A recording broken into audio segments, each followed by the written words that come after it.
નમસ્કાર દર્શક મિત્રો, હું છું રૂપલ વણેચિયા. સંપૂર્ણ ન્યૂઝમાં આપનું સ્વાગત છે. ઉનાળાની કાળઝાળ ગરમીમાં સાયલન્ટ ડિઝાસ્ટર હીટવેવથી માનવ જીવન ખૂબ જ પ્રભાવિત થાય છે. ઉનાળામાં હીટવેવથી સંભવિત અસરોને નિવારીને રક્ષણ મેળવી શકાય તે માટે રાજ્ય સરકાર દ્વારા નાગરિકો માટે માર્ગદર્શિકા જાહેર કરાઈ છે. આ સ્થિતિમાં અંબાજી મંદિર ટ્રસ્ટ દ્વારા મંદિર દર્શન માટે આવતા શ્રદ્ધાળુઓની આરામદાયક વ્યવસ્થાઓ અને ગરમીથી બચવા માટે ખાસ વ્યવસ્થા ઊભી કરાઈ છે. બનાસકાંઠા જિલ્લા કલેક્ટર મિહિર પટેલે જણાવ્યું છે કે ઉનાળાની ગરમીમાં હીટવેવની અસર દેખાઈ રહી છે, ત્યારે અંબાજી મંદિર ખાતે આવતા દર્શનાર્થીઓ માટે મંદિર ટ્રસ્ટ દ્વારા વિશેષ વ્યવસ્થાઓ ઊભી કરાઈ છે. મંદિર ટ્રસ્ટ દ્વારા અંબાજી પ્રવેશદ્વાર, ચાચા ચોક અને મંદિર સહિતના એરિયામાં વિશેષ વ્યવસ્થાઓ ઊભી કરાઈ છે. યાત્રાળુઓને ગરમીથી રાહત આપવા માટે પીવાનું પાણી, ઠંડી છાશ, વોટર અને એર કુલર, મંડપ અને વોટર સ્પ્રિંકલ ફુવારા સહિતની વ્યવસ્થા ઊભી કરાઈ છે. અંબાજી ખાતે આવતા શ્રદ્ધાળુઓને કોઈપણ પ્રકારની તકલીફ ન પડે તે માટેનું આયોજન કરાયું છે. જિલ્લા કલેક્ટરે અંબાજી ખાતે આવતા દર્શનાર્થીઓને ગરમીથી બચવા માટે વિશેષ તકેદારી રાખવા જણાવ્યું છે. ખાસ કરીને ગરમીના કારણે તબિયત ન બગડે તે માટે છાંયડામાં રહેવું, પૂરતું પાણી પીતા રહેવું અને જરૂર પડે ત્યારે તાત્કાલિક મંદિર સ્ટાફ અથવા મેડિકલ સેન્ટરનો સંપર્ક કરવા જણાવ્યું છે. રાજસ્થાનના ઉદયપુરથી અંબાજી ખાતે આવેલા શ્રદ્ધાળુ સિદ્ધાર્થ જોશીએ જણાવ્યું હતું કે ગરમીના સમયમાં મંદિર ખાતે ઊભી કરાયેલી સુવિધાઓથી અભિભૂત છું. શ્રદ્ધાળુઓને ધ્યાનમાં રાખીને આરામદાયક સુવિધાઓ ઊભી કરાઈ છે. નડિયાદના રામપુર ગામથી અંબાજી મંદિર ખાતે આવેલા શ્રદ્ધાળુ શોભનાબેન પટેલે જણાવ્યું હતું કે સખત ગરમીમાં અહીં ઠંડુ પાણી, છાશ, જમવાનું, મંડપ અને કુલર સહિતની સુવિધાઓ મળી છે, તેના માટે તંત્રનો આભાર વ્યક્ત કરીએ છીએ.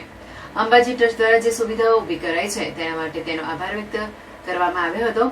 રાજ્યમાં સુપ્રસિદ્ધ શક્તિપીઠ અંબાજી મંદિર ખાતે દર્શન માટે લાખોની સંખ્યામાં શ્રદ્ધાળુઓ આવતા હોય છે. રાજ્યમાં ઉનાળાની ગરમીનો પારો હાઈ જઈ રહ્યો છે, ત્યારે અંબાજી આવતા શ્રદ્ધાળુઓ મંદિર ટ્રસ્ટ અને તંત્રનો આભાર વ્યક્ત કરે છે. नमस्ते, जय हिंद. मेरा नाम सिद्धार्थ जोशी है. मैं राजस्थान उदयपुर का रहने वाला हूँ. यहाँ पर आज आया था मैं गुजरात अम्बे माता का मंदिर जो कि अंबाजी में स्थित है. मैं, मेरे भाई वगैरह सब हम लोग यहाँ पे दर्शन के लिए आए थे.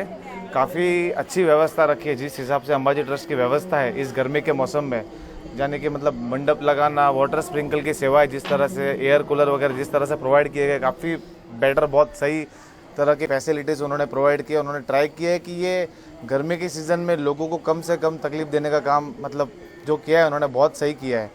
और आगे भी कहना चाहूँगा कि बहुत ही अच्छा काम है अंबाजी ट्रस्ट का. तो आप सब आए, विजिट करें अंबाजी माता जी का टेम्पल. बोलो अम्बे मात की जय. धन्यवाद. અમે છે તે નડિયાદ તાલુકામાંથી આવ્યા છે, રામપુર ગામથી. મારું નામ શોભનાબેન પટેલ છે. અમે અંબાજી મંદિરમાં આવ્યા.